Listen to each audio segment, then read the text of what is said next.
ketidaktahuan masyarakat itu bahwa ini loh yang sebenarnya. Taunya masyarakat tuh, dia loh sudah menipu saya misalnya. Betul. Kemudian dia melapor dan kemudian dia latah karena ketidaktahuannya itu atas informasi itu akhirnya dia yang berbuat dan dialah yang akhirnya kemudian dilaporkan balik gitu ya. Banyak perkara yang saya tanganin. Kenapa setelah mereka terjerat perkara, setelah terjerat kasus, ketika ditanya kenapa kamu melakukan itu, mereka bilang saya nggak tahu kalau itu melanggar hukum. Karena setiap pekerjaan kita itu kan dilindungi oleh undang-undang. Kayak kami ini pengacara, advokat itu dilindungi oleh undang-undang. Terus begitupun wartawan dalam menjalankan tugasnya, ada tugas investigasi dan lain sebagainya, edukasi dan lain sebagainya.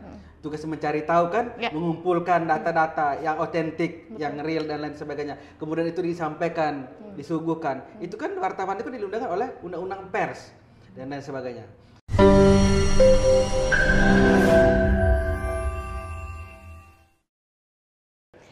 Perkembangan zaman tentunya menyebabkan adanya globalisasi yang ini memberikan juga pengaruh serta dampak yang positif terhadap lahirnya internet yang kemudian juga menciptakan berbagai media sosial. Dari adanya media sosial ini ada yang memberikan pengaruh positif, juga ada yang memberikan pengaruh negatif bagi para penggunanya. Dan hari ini di program Ngopi kita sudah kedatangan Bung Paulinus Dugis SHMH.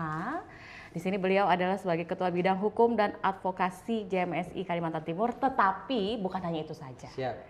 Beliau ini banyak sekali memiliki organisasi ya? Betul sekali.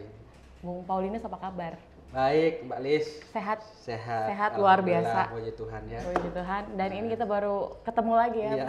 Setelah beberapa abad lamanya. Setelah sekian purna ya. Nggak tahu udah ngelewatin berapa purnama, kita akhirnya bisa ketemu di sini di program Ngopi Ngobrol Inspirasi yang ya memang durasinya tidak terlalu lama, tetapi mudah-mudahan apa yang nanti akan disampaikan oleh Bung Paulinus ini bisa memberikan edukasi serta informasi-informasi berguna yang juga bermanfaat untuk para pemirsa yang menyaksikan program Ngopi ini. Dan di sini kalau kita bicara tentang advokasi ataupun juga hukum, sudah lah ya. Ini sudah makanan sehari-hari kayaknya. Nah, kita harus belajar terus. Belajar terus. Ini ilmu padi kayaknya. Iya, betul. Selain sebagai Ketua Bidang Advokasi dan Hukum di JMSI, apalagi sih Bang? Baik, ya kalau di bidang hukum sendiri, saya Ketua Federasi Advokat Republik Indonesia, DPD Provinsi Kalimantan Timur. Jadi saya ketuanya advokat, para pengacara, yang bernaung di organisasi kami di Federasi Advokat Republik Indonesia, jadi di Ferrari. Di bawah naungan Ketua Umum Bapak Profesor Teguh Samudra di Jakarta tentunya. Jadi artinya kalau Mbak Lis punya teman mau jadi pengacara yang lulusan sarjana hukum, bisa gabung di organisasi kami. Dan bagi juga teman-teman yang mau jadi advokat untuk PKPA, pendidikan khusus profesi advokat, atau mau magang juga bisa di kantor kami. Oh gitu, tapi harus yang sarjana hukum ya? Harus sarjana hukum, yang masih kuliah hukum juga bisa. Oh gitu, kalau gitu Lilis mau daftar kuliah hukum dulu. boleh sekali. Biar bisa bergabung ya? Siap, boleh sekali. Terus kegiatan belakangan ini pasti sibuk banget ya Bang, menangani berbagai macam kasus. Iya, banyak sekali lah. Seperti yang sudah diketahui ya, juga mungkin masyarakat lain juga sudah ketahui ya, banyak hal menangani perkara-perkara yang salah satunya adalah menjadi topik pembahasan kita hari ini. Betul. Pencemaran nama baik ya. Betul sekali. Di transaksi elektronik atau di media sosial. Betul gitu. sekali. Karena memang ya kadang-kadang memang para pengguna media sosial ini suka latah. Betul. Terhadap pemanfaatan dari media sosial itu sendiri. Benar. Kadang kita salah-salah dalam penggunaan itu, kemudian ada yang membaca dan ya tersinggung kali begitu ya. Betul sekali. Itu akhirnya bisa menyebabkan dan terjerat Undang-Undang ITE. Gitu. Itu gimana sih Bung Paul, kita harus bisa mungkin bisa diberikan sedikit edukasi ya kepada para pengguna media sosial. Karena memang berbagai media sosial ini sekarang terus bermunculan. Betul. Jadi sekarang itu Mbak Lis, benar apa yang disampaikan di awal tadi. Nah sekarang itu adalah masyarakat kita ini kan semuanya rata-rata anak kecil aja sudah menggunakan media sosial, baik Facebook, WA, Instagram, dan media sosial lainnya. Dan juga ini kan berdampak luas bagi kehidupan sosial kita.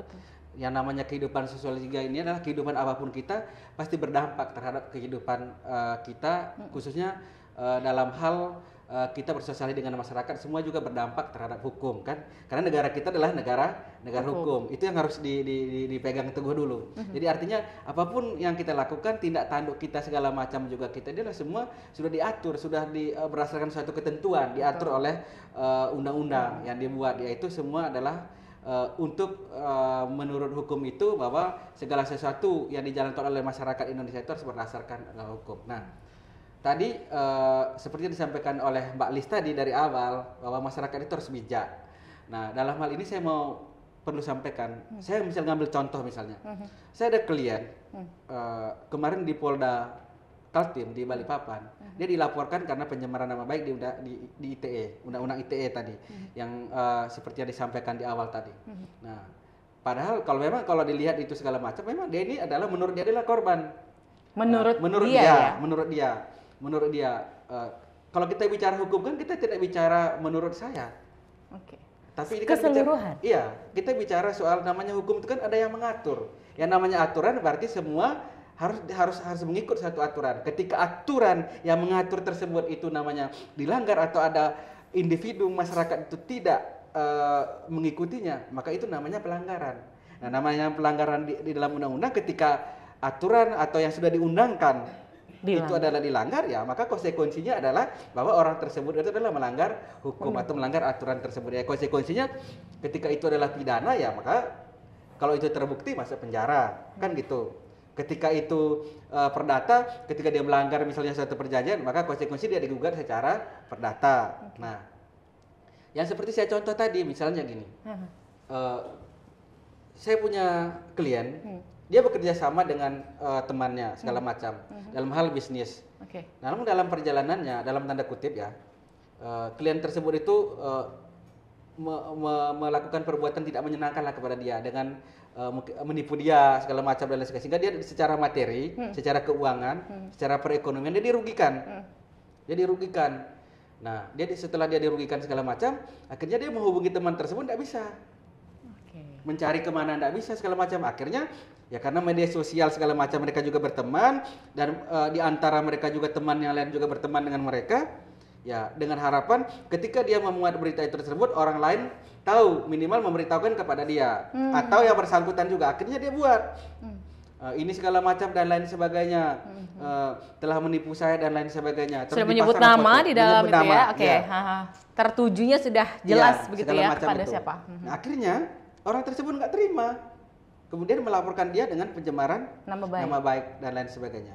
Karena kan hukum kita itu kan tidak bisa kan, kejahatan harus dibayar kejahatan kan segala macam kan tidak bisa. Makanya kan ada yang mengatur. Ketika ada orang melakukan tindak pidana penipuan misalnya, ada hukum yang mengatur. Laporkan kepada pihak yang berwajib, yaitu kepolisian. Biarkanlah pihak kepolisian nanti yang mengambil tindakan-tindakan hukum selanjutnya untuk menentukan misalnya bukti awal bilangnya. Bukti awal bahwa orang tersebut memang benar tidak melakukan tindakan penipuan, tetapi jangan kita sendiri yang mengambil tindakan sendiri. Seperti yang tadi itu, ya oke lah dia merasa korban, merasa ditipu, tapi jangan juga dia mengambil handphone, terus dia membuat di Instagram, memasang foto orang tersebut. Nah, akhirnya apa? Orang tersebut bisa jadi si korban ini kemudian ini ya, malah kebalikannya gitu ya? Melapor balik. Akhirnya dia melapor balik dengan pencemaran nama baik Undang-Undang ITE. Nah, Undang-Undang ITE karena dia kalau zaman dulu itu pasal 310311 itu pencemaran nama baik, yang sekarang ya sudah oleh MK itu sudah dibatalkan ya, pasal tersebut itu tidak berlaku lagi ya terhadap itu. Nah, itu beda. Kalau dulu kan tidak ada HP segala macam, itu paling fitnahnya pencemaran nama baik depan orang banyak, depan umum, atau lewat poster, lewat spanduk. Nah, kalau sekarang kan semuanya bisa lewat HP. Akhirnya kemarin dia dilaporkan balik oleh orang tersebut, ya kemudian ya untung ada perdamaian segala macam. Jadi artinya walaupun kita sendiri juga merasa diri itu adalah korban, ya juga jangan kita melakukan tindakan hukum yang kemudian akan berbalik mengancam ada konsekuensi hukum terhadap kita. Dan kebanyakan kasus ataupun kejadian juga seperti itu ya, Bang Paulinus? Kebanyakan yang kita alami segala macam itu. Jadi memang kebanyakan itu adalah memang ketidaktahuan masyarakat. Ketidaktahuan masyarakat itu bahwa ini loh yang sebenarnya. Taunya masyarakat tuh dia loh sudah menipu saya misalnya. Betul. Kemudian dia melapor dan kemudian dia latah karena ketidaktahuannya itu atas informasi itu, akhirnya dia yang berbuat dan dialah yang kemudian dilaporkan balik gitu ya. Kemudian kan ketika itu karena dia tidak tahu apakah itu dimaafkan, tidak. Karena undang-undang kita, aturan negara hukum kita mengatakan bahwa segala sesuatu yang sudah diundangkan dan itu sudah berlaku, nah masyarakat itu dianggap tahu. Jadi siapapun itu adalah dianggap tahu tentang aturan perundang-undangan yang sudah berlaku. Kamu walaupun bilang aku tidak tahu loh bahwa yang saya tulis itu adalah melanggar hukum, tidak bisa begitu. Gitu. Makanya berhati-hatilah terhadap penggunaan media sosial ini, karena memang ya itulah bisa memberikan dampak yang positif, juga bisa memberikan dampak yang negatif, baik itu untuk orang lain, juga untuk diri sendiri sebenarnya gitu ya, Bang ya. Benar. Kasihan sebenarnya. Apalagi sekarang ini memang lagi gencar-gencarnya kayaknya kasus pelanggaran undang-undang ITE. Benar sekali. Untuk di Samarinda, Bang? Di Samarinda banyak sekali. Di kantor kami aja kurang lebih tahun 2023 ya. Tahun 2023 kami tentang pencemaran nama baik, kami lakukan itu adalah kami untuk masih yang di kantor kami ya kurang lebih 10 kasus yang kami tangani. Itu baik sebagai kami sebagai pelapor maupun sebagai terlapor. Dan ada beberapa kasus yang berakhir dengan restorasi justice. RJ. Artinya melakukan perdamaian segala macam itu. Kesadaran para pihak, saling memaafkan dan lain sebagainya. Diselesaikan secara kekeluargaan segala macam dan lain sebagainya. Mungkin supaya tidak tersangkut dengan hukum kali begitu ya. Benar sekali. Jadi lebih baik memilih seperti itu. Iya, lebih baik. Sepanjang kasus di 2024 ini. Di 2024 ini kurang lebih di 2024 ini ya sudah restorasi justice ada satu kasus, ada dua kasus yang kami selesaikan dengan perdamaian, dan yang masih berjalan ini adalah ada di Polres Samarinda itu ada 2 kasus yang sedang jalan. Sama tentang pencemaran nama baik melalui transaksi elektronik ITE ini. Untuk menangani kasus-kasus tersebut kan kita juga membutuhkan berbagai pihak untuk bisa saling bersinergi, berkolaborasi gitu ya, Bung Paul ya. Benar. Tapi sejauh ini semua aman ya? Semua aman. Jadi artinya kan gini, intinya adalah bahwa menyadari masyarakat itu harus disadarkan sebenarnya. Sebenarnya tugas kita advokat itu polisi, jaksa dan hakim itu kan adalah penegak hukum. Nah, salah satu tugas kita advokat adalah sebagai advokat dan sebagai organisasi advokat itu menyadarkan masyarakat sih sebenarnya. Pentingnya mengedukasi, menyampaikan kepada masyarakat ini loh aturan hukumnya dan ini dampaknya ketika Anda melanggar dan lain sebagainya. Dan perlu masyarakat tahu bahwa tidak semua ketika kita menjadi korban dari segala tindakan seseorang, kita harus balas dengan segala sesuatu menggunakan handphone kita, baik melalui media sosial Facebook, Instagram atau media sosial lainnya untuk mencari tahu yang bersangkutan atau menjelek-jelekkan yang bersangkutan dan sebagainya. Karena itu juga akan berdampak konsekuensi hukum terhadap diri kita sendiri. Jadi harus benar-benar hati-hati. Oke, di sini kan tugasnya untuk menyadarkan masyarakat terhadap hukum ini ya. Betul. Tapi ada juga kadang-kadang masyarakat itu yang berpikir bahwa negara kita memang negara hukum. Tetapi mereka tidak mendapat keadilan gitu dari hukum ini. Kalau buat Abang statement seperti itu gimana? Jadi artinya kalau menurut masyarakat itu adalah ini ya karena kan setiap masyarakat itu kan perlakuan hukum yang diterima oleh masyarakat itu kan berbeda-beda, tergantung daripada individu atau kelompok masyarakat itu segala macam. Tapi saya rasa untuk saat ini penegakan hukum kita ini sudah mulai bagus. Segala macam itu dengan adanya media sosial itu bagus sebenarnya dengan sekarang tuh. Makanya kadang-kadang itu ada asalkan yang si pengguna juga bisa memberikan informasi. Makanya sekarang itu seperti perkara saya kemarin di jalan tol itu kan itu yang viral. Iya, sebenarnya saya mau bahas itu di segmen kedua gitu. Tapi Bung Paul sudah ini ya. Iya, tapi sedikit lah ya. Makanya orang bilang tuh no viral no justice gitu loh. Jadi kadang-kadang itu enggak viral tuh enggak ada keadilan gitu kan gitu. Segala macam tuh. Jadi memang kadang-kadang media sosial itu bagus juga gitu loh, segala macam tuh. Jadi ya, tapi kadang-kadang itu media sosial juga yang akan menjadikan kita itu menerima konsekuensi hukum yang berlebihan, karena kita juga menggunakan media sosial tuh karena ketidaktahuan kita tadi tuh, karena kita juga menggunakan hal-hal yang berlebihan itu dan lain sebagainya. Jangan sampai gitu. Ini teman-teman yang masih muda-muda ini kalau menggunakan media sosial kayaknya jangan sampai yang berlebihan juga gitu. Betul ya Bang. Betul sekali.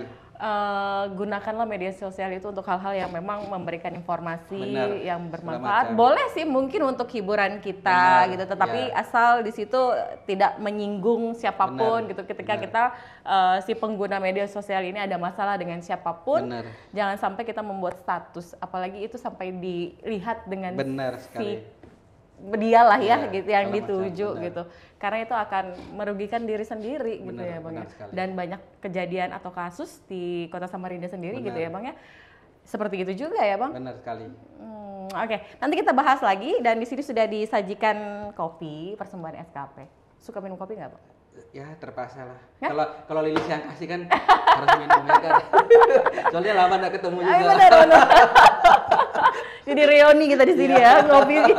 Terima kasih SKP ya. Iya. Dari reuni sama. Iya. Dari program ngopi inilah akhirnya mempertemukan Bung Paul dan saya. Siap. Oke, nanti kita akan kembali usai jeda berikut.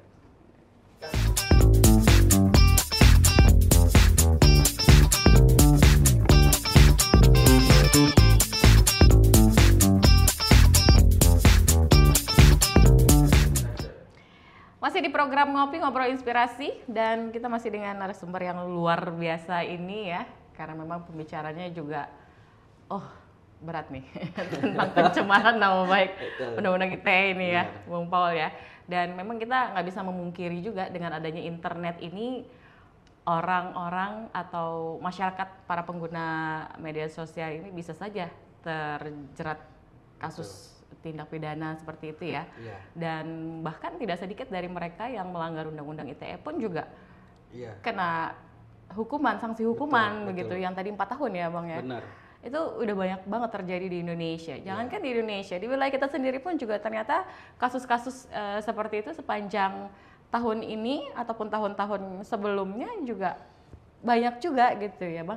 Dan tadi memang sempat disinggung sama Bung Paulinus bahwasanya Bung Paulinus menjadi pengacara dari yang waktu itu kasusnya sempat viral di media sosial. Yang kita lihat ada di YouTube, ada di Instagram, ada pengendara mobil ya, benar. Paulinus ya, Fortuner yang kemudian memakai plat salah satu institusi atau lembaga negara begitu. Itu dibahas ya. Tadi itu rame, yang kemudian di sini Paulinus kan menjadi pengacara dari si korban gitu. Artinya jenjang karir beliau ini sudah tidak diragukan lagi. Sudah kancahnya sudah sampai ke sana gitu. Kita rame nih Bang, itu rame. Saya mau tahu juga dong ceritanya itu. Kita bisa menghadirkan di program Ngopi, kita bisa menghadirkan beliau loh langsung gitu di sini. Oh iya. Ya kan?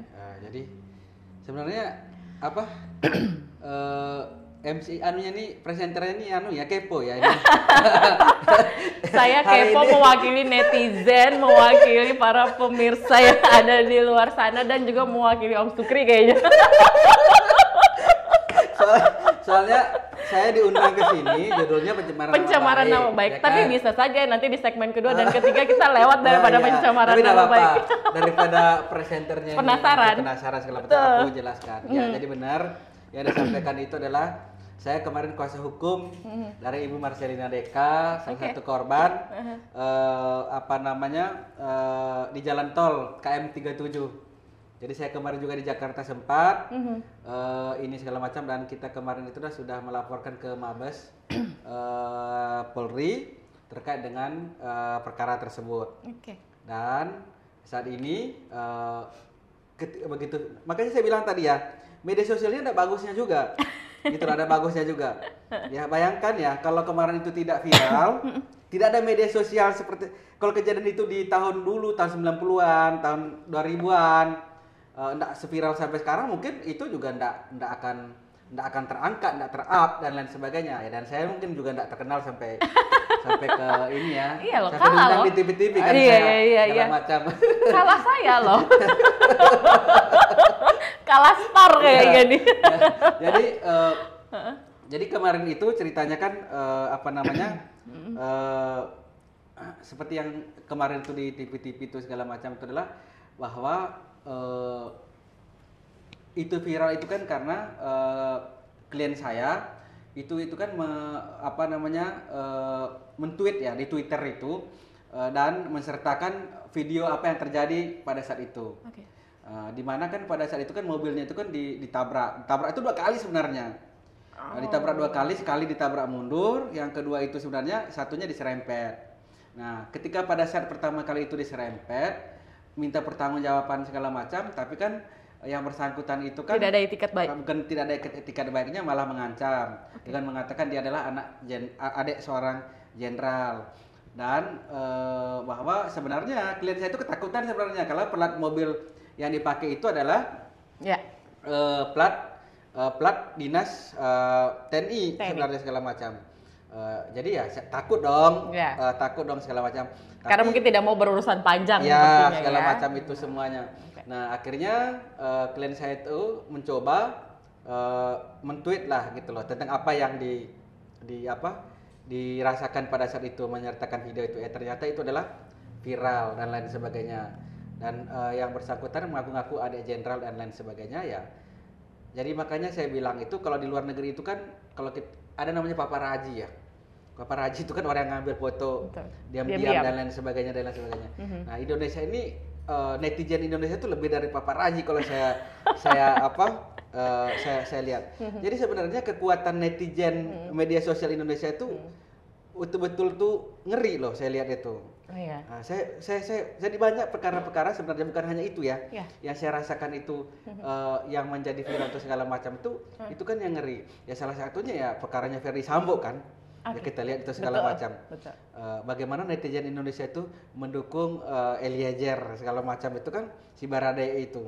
Ya artinya kan itu mempengaruhi semua. Walaupun kita tahu yang namanya pengadilan putusan hakim itu harus bebas merdeka segala macam dan lain sebagainya. Tapi kekuatan netizen itu jauh lebih the power of netizen itu sudah tidak ada lawannya dan lain sebagainya. Nah terhadap apa yang saya tangani kemarin itu segala macam itu adalah kalau kita lihat di yang terjadi di Mabes Polri itu bahwa perkara yang boleh dilaporkan ke Mabes Polri itu pertama perkara yang kerugiannya itu di atas 25 miliar. Okay. Yang kedua sementara kalau klien saya itu tidak sampai segitu. Tidak sampai, paling mobilnya diperbaiki segala macam kurang lebih 10 juta. Okay. Jauh dong, jauh panggang daripada api. Yeah. Segala macam itu dan ibaratkannya itu jauh banget lah, dihitung persentase pun enggak sepersekiannya. Nah, otomatis kan karena ini adalah sudah menjadi viral. Betul. Kekuatan netizen ini menuntut pihak kepolisian ini juga untuk supaya ini ditangani secara serius, maka laporan kita kemarin itu diterima. Oke. Diterima yang kemudian laporan tersebut karena the power of netizen. Iya, benar sekali segala macamnya. Padahal kita sudah terpampang loh kalau kita ke Mabes Polri itu bahwa perkara yang boleh dilaporkan ke Mabes Polri itu hanya yang kerugiannya adalah di atas 25 miliar segala macam. Kalau perkara-perkara kecil itu sebenarnya kayak kemarin itu skrupnya ke skrup Polsek aja sebenarnya dan lain sebagainya. Tapi karena ini adalah tadi aku bilang the power of netizen itu sangat luar biasa, bahkan luar biasanya tuh ngeri, sehingga itu mendorong akhirnya kemarin itu laporan kita itu adalah itu diterima dan lain sebagainya. Nah kemudian klien kita sebagai pelapor itu udah diperiksa dan kita menunggu seperti apa nanti kelanjutan dari perkara ini kan tentu ini masih berjalan. Oh, masih berjalan. Belum sampai pada belum. Karena saya kan sebentar lagi juga ke Jakarta untuk mengawal perkara ini ya. Saya akan kawal sampai nanti ada vonis pengadilan. Okay. Supaya tapi memang saat ini sudah tertangkap ya? Sudah.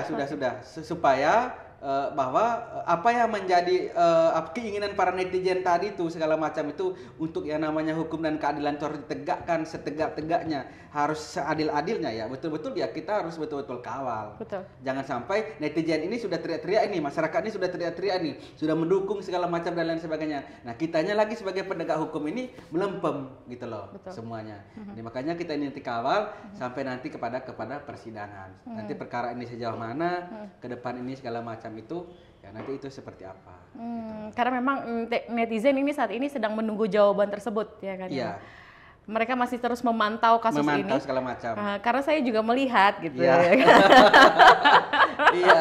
Saya juga sedang menunggu gitu. Iya. Karena kan memang dari si pelakunya sendiri membawa-bawa institusi. Bener, membawa institusi segala macam. Artinya kan banyak yang kemudian dirugikan juga di situ. Bukan banyak, hanya korban saja, tetapi juga TNI pun juga yang karena dibawa-bawa itu tadi kan gitu. Kasus ini sampai menyeret pihak tersebut macam. gitu. Ya. Sehingga kita apresiasi sih kepada pihak TNI kemarin itu segala macam. Dan kami dipanggil kemarin, kami sudah juga ke Mabes TNI dengan klien saya. Kita sudah ketemu juga di sana segala macam, tukar informasi lah. Sampai di sana mentukar informasi. Akhirnya ya pihak TNI juga bergerak cepat segala macam, sehingga ya menurut kita apa yang dia jual-jual namanya TNI itu segala macam itu kan sudah terbukti bahwa dia hanya menjual aja segala macam dan lain sebagainya. Sehingga itu juga harus hati-hati bahwa tidak ada kejahatan yang sempurna di bawah kolong langit ini. Berhati-hatilah gitu loh. Itu yang paling penting juga. Tapi tidak adakah komentar dari netizen itu yang kemudian menyangkut pautkan dengan undang-undang ITE ini gitu? Jadi artinya gini, kemarin kan terhadap undang-undang ITE, jadi makanya saya bilang tadi itu undang-undang ITE itu kan ada enggak muatan pencemaran nama baiknya? Kan tidak ada. Harusnya kalau pencemaran nama baiknya harusnya yang namanya disebut dong. Kalau memang merasa tidak benar itu ada dari ininya kan, kayak kemarin kan ada namanya, sebut namanya si Tony siapa gitulah namanya, saya lupa segala macam. Harusnya kan yang nama tersebut itu kan harusnya melapor kalau merasa tidak benar bersaudara dengan dia dan lain sebagainya. Karena itu kan sudah dia teriak itu kan melalui sudah semuanya di media sosial dan lain sebagainya. Sudah tersebar di media sosial dan gitu lain sebagainya. Nah itu yang paling penting. Jadi artinya undang-undang ITE tadi itu kalau misal kembali ke itu segala macam itu adalah ya bukan diberlakukan kepada kepada klien saya misalnya, tetapi klien saya kan hanya menceritakan apa yang terjadi kronologi terjadi pada saat itu. Dia tidak menambahkan, dia juga tidak mengurangi, dan juga dia tidak juga menjelek-jelekan orang tersebut. Dia hanya memunculkan apa yang terjadi pada saat itu dan lain sebagainya. Nah, ini menarik pertanyaannya. Mungkin saya baca saja misalnya di dalam pasal 45 ayat 3 itu ya, tentang misalnya di Undang-Undang RI nomor 19 tahun 2006 tentang perubahan Undang-Undang RI nomor 11 tahun 2008 tentang ITE. Misalnya di pasal 45 ayat 3 kan di sini dijelaskan. Misalnya gini ya Mbak Lis ya. Jadi, setiap orang yang dengan sengaja dan tanpa hak mendistribusikan atau mentransmisikan dan atau membuat dapat diaksesnya dan informasi elektronik dan atau dokumen elektronik yang memiliki muatan penghinaan atau pencemaran nama baik sebagaimana dimaksud dalam pasal 27 ayat 3 dipidana dengan pidana penjara paling lama 4 tahun dan atau denda paling banyak 750 juta rupiah. Nah, artinya apa? Di sini kan artinya ke setiap orang itu kan artinya Mbak Lis pun bisa, saya pun bisa, siapa saja bisa segala macam.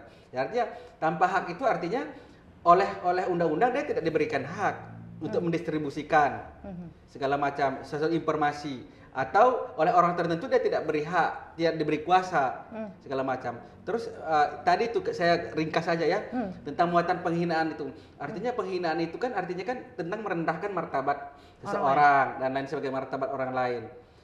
Terus juga penghinaan itu juga bisa juga adalah seperti bisa juga larinya ke fitnah. Artinya segala sesuatu itu misalnya kamu maling ya misalnya gitu. Padahal dia itu kan tidak maling. Nah, artinya tapi itu langsung ya? Melalui media sosial. Okay. Tentu melalui media sosial. Undang-undang ini berbicara kita adalah melalui pasal yang saya sebut tadi 45 ayat 3 itu adalah melalui media sosial. media sosial ancaman hukumannya 4 tahun. Jadi artinya baik melalui Facebook, segala macam. Instagram. Jadi yang muatannya penghinaan atau fitnah dan lain sebagainya. Jadi makanya saya bilang itu adalah itu hati-hati. Nah, kenapa saya bilang karena ancamannya 4 tahun penjara. Nah, kenapa? Karena walaupun memang buktikan ini segala macam itu nanti kan ahli yang membuktikan bahwa dia ini adalah memang unsurnya terhadap itu adalah masuk unsur atau tidak. Jadi oleh karena itu seperti saya bilang Mbak Lis pun bisa, saya pun bisa terjerat di dalam undang-undang ini ya. Makanya ketika terjadi segala sesuatu itu semua berkonsultasi lah atau mencari tahu, belajarlah tentang ya sekarang kan sudah bisa buka Google dan lain sebagainya.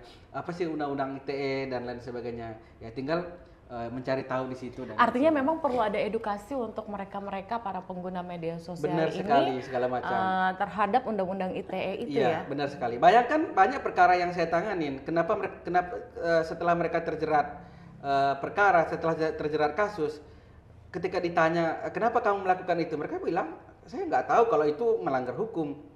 Nah, bayangkan mereka tuh tidak tahu kalau itu melanggar hukum. Terus apakah kemudian karena jawabannya seperti itu kita mau maafkan atau memberikan kelonggaran hukum kepada dia, ya sudah karena kamu tidak tahu ya kita tidak bisa hukum kamu, tidak bisa begitu. Namanya tetap berjalan. Tetap. Karena apa? Namanya segala sesuatu yang diundangkan semua harus dianggap tahu. Okay. Itu hukum kita. Itu hukum kita. Jadi saya bilang ya tadi aku bilang itu seperti yang bilang adalah yang tentang memuatan itu, muatan penghinaan dan lain sebagainya. Jadi hati-hati gitu loh. Terus apabila juga apalagi menyertakan fotonya atau identitasnya dan lain sebagainya juga, itu juga tidak boleh dan lain sebagainya. Oke, ini menarik, sangat menarik sekali. Tetapi kita tinggal satu segmen nih, Bang Paul. Siap. Kayaknya harus dikemas lebih menarik lagi di segmen terakhir ya. Kita tapi harus jeda dulu. Siap. Boleh diminum lagi kopinya. Baik, ya. Dan kita akan kembali usai jeda.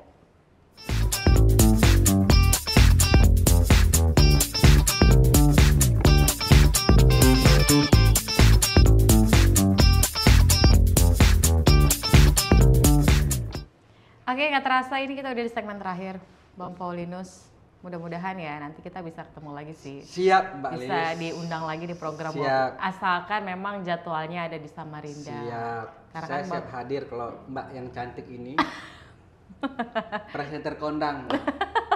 Ini Rosiana Silalahi. Waduh, jauh banget. Tapi amin lah ya, mudah-mudahan sampai ke sana ya Bang Paul.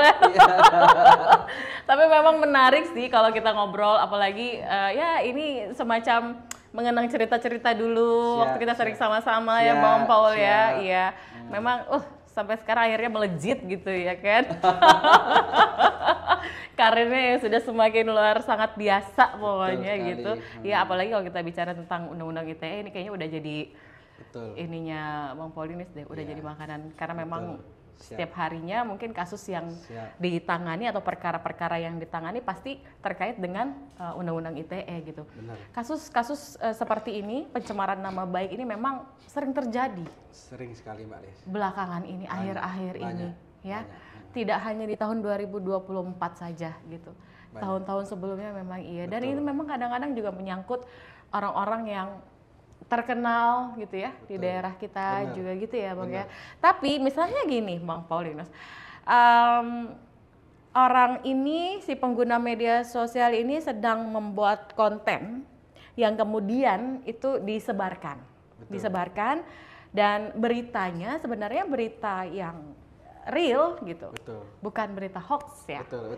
Nah kemudian bila yang dia update itu ada yang mengatakan itu termasuk dengan pencemaran nama baik misalnya gitu ya.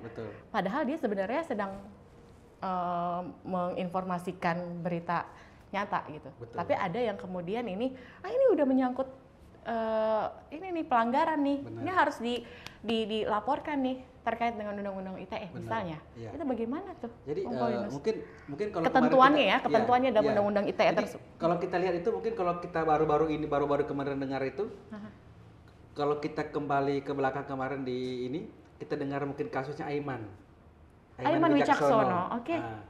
Itu kan menarik sekali tuh. Betul. kasusnya Aiman Wijaksono kan dilaporkan itu kan. Aiman Wijaksono dilaporkan, kemudian perkara tersebut naik ke penyidikan. Nah, artinya ketika naik ke penyidikan, kemudian kan gelar perkara untuk menentukan tersangka atau tidak. Nah, tapi kan sekarang kan perkara tersebut itu kan dihentikan. Nah, tapi kan harus dilihat Aiman Wijaksono pada saat itu melakukan artinya investigasi dan lain sebagainya, kemudian menyuguhkan berita tersebut pada saat dia menjadi seorang wartawan. Nah, makanya saya bilang tergantung. Nah, apakah masyarakat biasa atau wartawan? Kan setiap pekerjaan kita itu kan dilindungi oleh undang-undang. Kayak kami ini pengacara, advokat itu dilindungi oleh undang-undang. Terus begitupun wartawan dalam menjalankan tugasnya, ada tugas investigasi dan lain sebagainya, edukasi dan lain sebagainya. Tugas mencari tahu kan, mengumpulkan data-data yang otentik, yang real dan lain sebagainya. Kemudian itu disampaikan, disuguhkan. Itu kan wartawan itu dilindungi oleh undang-undang pers dan lain sebagainya. Nah, nanti kadang-kadang ketika masyarakat atau kelompok orang tertentu itu menjalankan tugasnya dilindungi oleh undang-undang, paling tidak dia mengetahui lah resiko-resiko yang akan terjadi. Tapi kan yang berbahaya yang biasanya yang seperti disampaikan oleh Mbak Alis tadi itu adalah masyarakat yang seperti tadi itu membuat konten dan lain sebagainya tidak ngerti dan lain sebagainya. Pertama, dalam membuat konten itu kan segala macam itu kan yang namanya konten itu kan untuk konsumsi publik. Betul. Artinya dia tidak mendapatkan persetujuan tanpa izin daripada pihak narasumbernya dan lain sebagainya. Maka itulah disebut tadi pasal 45 ayat 3 ini, ayat 3. Tanpa hak. Nah, artinya dia tidak memiliki izin dari yang bersangkutan atau dari pihak-pihak lain untuk menyampaikan itu dan lain sebagainya. Nah, apalagi misalnya yang disampaikan itu adalah tidak benar. Yang sifatnya hanya asumtif. Bukan faktual. Nah, artinya ketika sifatnya asumtif berarti dia melihat segala sesuatu itu adalah bukan dari objektif tapi dari subjektivitas dan lain sebagainya. Nah, ini kan yang berbahaya. Makanya saya bilang ketika masyarakat umum melakukan itu segala macam, ini kan riskan sekali terhadap bahwa dampak yang sangat besar terhadap pelanggaran undang-undang ITE, dan dia juga bisa menjadi orang yang kemudian terseret. Karena dampak daripada undang-undang ini adalah ketika dia melakukan itu tadi dan lain sebagainya. Makanya oleh karena itu ya saya bilang itu beda ya kalau kayak seperti jurnalis dan lain sebagainya dalam itu kan ada undang-undangnya ya. Ada undang-undang yang melindungi. Undang-undang Nah, artinya ketika dia melakukan tugas jurnalistik segala macam, dia tidak boleh dituntut, dia tidak boleh dipidana selama dalam tugasnya dia melakukan pengumpulan fakta-fakta untuk kemudian disuguhkan kepada masyarakat dan lain sebagainya. Jadi ketika tadi yang seperti membuat konten dan lain sebagainya ya, ketika orang yang padahal isi konten tersebut sebenarnya real gitu, kejadian nyata gitu. Iya, jadi kalau kejadian konten tersebut itu adalah kejadian nyata atau real dan lain sebagainya, pertanyaannya adalah apakah itu harus menjadi konsumsi publik? Apakah itu harus menjadi konsumsi orang banyak? Tapi adakah privasi daripada yang fakta tadi itu yang memang juga harus dilindungi? Kan harus dilindungi. Jadi makanya kita ini kan kalau kita belajar di SMP dulu namanya subjek, predikat, objek, keterangan. Jadi siapa subjek di situ? Siapa objeknya? Apa yang menjadi predikat daripada konten tersebut? Terus keterangan apa yang dibuat di situ dan lain sebagainya. Jadi tidak serta-merta walaupun segala sesuatu itu yang mengangkat ya tidak ketika orang tersebut tidak punya hak untuk menceritakan itu dan lain sebagainya ya kita tidak diperkenankan untuk itu. Ketika orang lain menuntut, itu loh privasi saya. Betul. Kenapa kamu harus umbar sementara saya tidak izinkan kamu dan lain sebagainya? Kecuali dalam hal orang tersebut melakukan tindakan dugaan tindak pidana ya. Misalnya segala macam itu orang tersebut itu mencuri. Dan kita lihat ini segala macam, ngambil helm, kemudian kita foto, kemudian kita posting dan lain sebagainya untuk ini. Saya rasa itu benar adanya. Saya rasa juga itu juga bisa berdampak. Itu juga bisa berdampak hal yang begitu. Bahkan ini undang-undang kita loh jeleknya. Ada namanya praduga tak bersalah. Betul. Asas praduga tidak bersalah. Asas tidak bersalah. Ada di dalam bahasa hukum Latin itu dengan presumption of innocence. Nah, jadi asas praduga tak bersalah itu saya kasih tahu. Sudah tahu ini ya pencurinya ditangkap nih. pencuri ditangkap dan sudah ditahan di Polres misalnya, atau ditahan di kantor polisi, segala macam. Kita datang nih, motor kita dicuri, kita datang, kamu nih yang curi motor saya, dasar pencuri kamu. Kita tidak boleh, loh kita disebut dengan pencemaran nama baik. Karena apa? Asas praduga tak bersalah itu apa? Orang itu tidak boleh dinyatakan bersalah, dianggap bersalah sebelum ada putusan pengadilan yang berkekuatan hukum tetap atau ingkrah. Artinya di kantor polisi pun walaupun sudah ditangkap dan motor yang dicuri adalah motor kita, kita tidak bisa langsung menyalahkan dia itu adalah pencuri. Makanya nanti untuk membuktikan dia itu benar-benar dinyatakan pencuri atau tidak itu adalah di pengadilan. Kemudian di pengadilan diputuskan. Nah, ketika karena juga butuh bukti-bukti. Benar, segala macam. Jadi tidak bisa kita bilang kamu lah pencuri. Nah, ketika kamu bilang kayak gitu, ketika dia tidak terima, dia bisa laporkan kita pencemaran nama baik. Atau tiba-tiba karena kamu sudah lihat dia di kantor polisi dia sudah ditangkap, misalnya atas nama siapa gitu, misalnya Ayam misalnya nama orang tersebut. Kalau aku sebut nama benaran kan nanti dikiranya nama itu lagi yang ini, kan saya takut juga ini. Makanya saya rasa manusia itu tidak ada nama Ayam lah ya. Iya. Saya sebut aja nama Ayam. Sebut saja dia Bunga. Iya. Atau ini ya, Bunga juga ada juga nama Bunga. Ada juga ya, Ayam ya. Udah ya Ayam ya. Misalnya, Ayam sudah ditangkap, ditahan di Polres Samarinda gitu loh, karena curi motor saya. Itu kalau ketika kamu muat di Facebook dan foto Ayam itu, kamu bisa masuk. Kita bisa dilaporkan. Bisa saja dilaporkan sama orang ya, karena dia melihat postingan itu tadi di media sosial. Lalu kemudian. Iya, karena apa? Karena Ayam ini masih hanya sebagai tersangka, dia belum sebagai terpidana. Nah, artinya terdakwa pun tidak bisa. Tidak bisa dikatakan dia itu bersalah atau tidak. Artinya orang itu asas praduga tak bersalah itu ya orang itu semua orang tidak dianggap bersalah. Kalau cuma masih di kantor polisi, kecuali sudah ada putusan pengadilan. Kalau ketok palu hakim sudah menyatakan kamu itu karena mencuri 8 bulan, nah itu baru kita menyatakan dia itu bersalah atau tidak. Kalau di luar itu jangan. Itulah. Di sisa-sisa waktu terakhir ini kita kan juga di tahun 2024 ini melaksanakan pemilu serentak, kemudian pilkada serentak. Betul. Ini sangat rawan dengan hal-hal informasi-informasi di berbagai media sosial yang kemudian informasinya hoax ya. Betul. Jadi kemudian mungkin di sini Bung Paulinus untuk bisa memberikan sedikit pesan mereka-mereka para pengguna media sosial agar kejadian-kejadian pencemaran nama baik di transaksi online ataupun juga media online ini kalau bisa dikurangin, kenapa harus ditingkatkan sih? Betul. Begitu. Jadi baik, Mbak, ini sangat penting juga adalah jadi pesan saya adalah kepada masyarakat ya. Betul. Kepada masyarakat, karena semua masyarakat sekarang semua pasti menggunakan namanya media sosial. Betul. Paling tidak itu semua masyarakat itu tuh menggunakan namanya Facebook lah. Betul. Atau WA, segala macam itu dan lain sebagainya. Jadi pesan saya adalah kepada masyarakat di tahun-tahun politik ini, kemarin juga tahun politik sih, ya ini juga politik lagi, kecuali tahun depan yang ada politiknya ya. Jadi di tahun politik ini berhati-hatilah dalam menggunakan media sosial, cerdas, tidak hanya hati-hati, butuh juga kecerdasan. Tidak juga cerdas pun butuh kehati-hatian. Betul. Kan gitu. Jadi dua-duanya harus saling dilengkapi dalam hal ini. Berhati-hati dan cerdas ya. Cerdas juga butuh kehati-hatian. Jadi artinya jangan asal apa-apapun itu diposting. Apalagi yang benar aja bisa kamu disalahkan. Apalagi yang salah. Informasinya kamu dapat itu adalah belum tentu kebenarannya itu belum teruji. Ya, jadi hati-hati. Yang informasinya benar aja, ketika kamu salah memposting, salah kamu bikin caption, menyinggung orang lain, menganggap orang lain itu rendah, memberikan informasi-informasi yang tujuan kamu itu hanya memberitahu, tapi dalam kamu menulis itu segala macam itu adalah karena kamu dapat informasinya salah, akhirnya kamu sampaikan di media sosial kamu itu salah, itu juga kamu akan sangat rentan. Betul. Berdampak terhadap pelanggaran undang-undang ITE ini. Jadi hati-hati terhadap siapapun.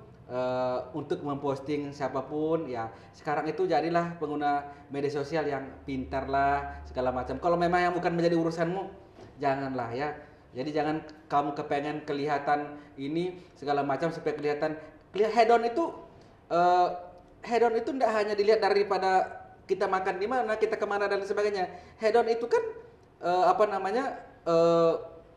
dari media sosial loh dilihat segala macam kan. Ya, orang menilai hedon dan tidaknya seseorang itu kan dari media sosial dan lain sebagainya. Terus orang melihat orang itu kan ada namanya krisis eksistensi. Yeah. Yang dulunya kepengen dilihat aja segala macam dan lain sebagainya. Coba bayangkan kalau kita, ya mohon maaf ya, buka puasa itu segala macam ya. Saya berbicara aja, misalnya di teman kantor saya itu, padahal banyak juga yang enggak puasa kayak kami nih. Tapi banyak yang Kristen juga misalnya kan, enggak ikut puasa tapi segala macam. Tapi coba kalau ketika bulan puasa, buka puasa bersama di sini hanya untuk kebutuhan media sosial dan lain sebagainya. Terus kadang-kadang itu ke ini ini salah satu contoh ini karena ini terkait. Kalau kalian misal ke Labuan Bajo itu ya sedikit ya. Labuan Bajo itu ada satu namanya hotel lokal namanya, the lokal namanya. Di sana itu kita hanya untuk foto-foto aja kita disuruh bayar 250.000. Itu nah artinya apa? Untuk foto datang ke sana. Jadi seolah-olah, tapi kalau kita nginap itu jutaan bahkan puluhan juta. Ya artinya apa? Hanya untuk kepentingan status kita di Facebook, di Instagram, di WA aja kita berani bayar 250.000 rupiah. Nah artinya apalagi sekarang itu jangan gara-gara kita kepengen eksis karena kita sudah krisis eksistensi dan lain sebagainya, menghalalkan segala cara dan lain sebagainya. Jadi hati-hati lah. Itu yang paling penting sekarang. Jangan melakukan pencitraan di media sosial. Benar. Jadikanlah media sosial itu tempat untuk hal-hal yang isinya memberikan informasi dan juga edukasi. Betul. Jadilah pengguna media sosial yang bijak. Benar sekali. Gitu ya, Bung Paulinus. Benar sekali, Mbak Lis. Oke. Dan kita harus berpisah ya. Tapi mudah-mudahan ada kegiatan di lain waktu kita bisa ketemu lagi. Pasti. Bisa diundang lagi di program ngopi ya. Menunggu jadwal Bung Paulinus agak-agak renggang lah ya. Gitu ya. Oke. Sehat selalu. Terima kasih Mbak Lis. Sukses terus di karirnya ini dan amin. Sampaikan salam juga buat teman-temannya ya Bang Paulinus ya. Oke, dan pemirsa sampai di sini perjumpaan kita di program Ngopi Ngobrol Inspirasi. Saya Sindarti, sampai jumpa. Sampai jumpa.